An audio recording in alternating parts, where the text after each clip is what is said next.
you've been at Cleveland this whole time. Obviously, you have to have enjoyed the system you played in. I mean, what sticks out to you of being in that organization, really from a system standpoint of why you enjoy being there? Man, I've been lucky as an NBA player to be in one place this many years already.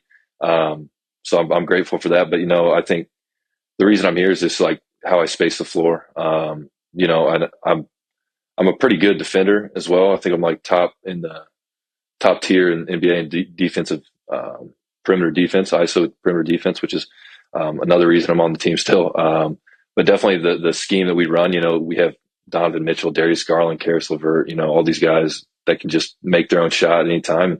I think the one thing they really need is space. And that's the reason I'm out there, is just to give them space. I stay behind that 3-point line at all costs. And, if they don't have space and I'm open, they pass it. And my job is to shoot it no matter what. And then I have to shoot the next one if I'm open. So that's the only reason I'm out there, man, is to give them space and play defense, really.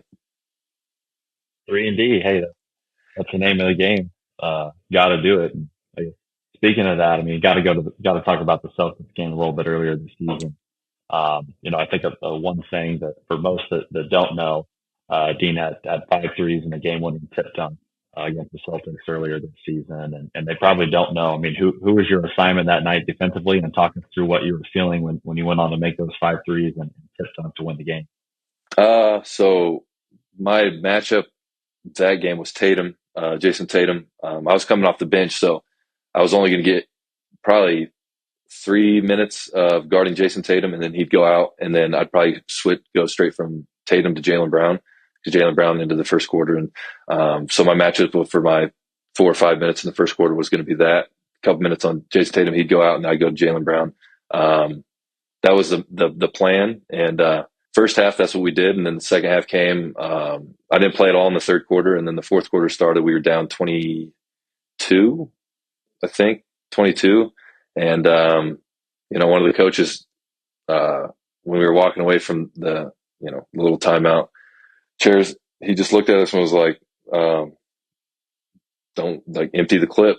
And that's what we did, man. He was like, if you can see the rim, shoot it.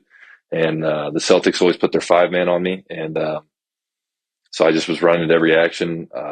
And yeah, man, I hit my first one in the fourth quarter, and I was, it was kind of like, everyone's kind of like, oh, down 20.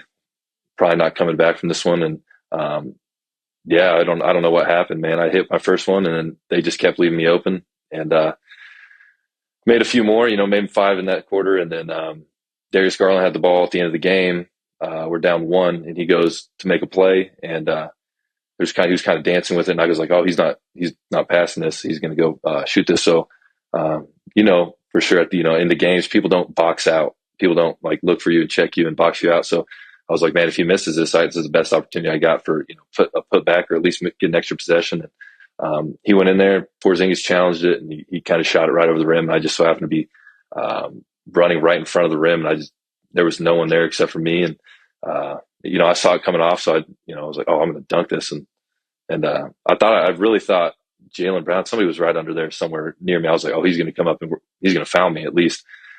He did not jump, so mine was pretty clear, and that was probably the easiest shot I had all night. But then that happened, and then the refs got into the time and all what's going on. So then we did jump ball at half court with 0.7 on the clock, 1.3 or something. And then the game ended, and we won. And got it. Travis Kelce. It was Kelce bobblehead night there, so Jason and Travis were sitting courtside. That was pretty cool. That was a cool experience.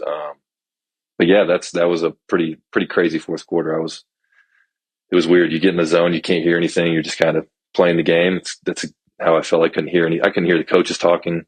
I couldn't hear any of the fans. It was pretty special. It was pretty fun.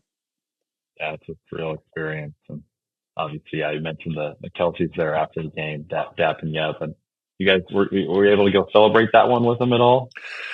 No, they invited me out to a place here in Cleveland for dinner afterwards. They were all going, and I was like, I would love to, but we had a back-to-back the next night in Atlanta. So I went straight from the arena to the plane to Atlanta. And I got to Atlanta at 3:30, 4 o'clock, and I was just exhausted. And I was like, man, too bad we couldn't have a day off in between, because I'd been making sure Travis paying for all of my meals.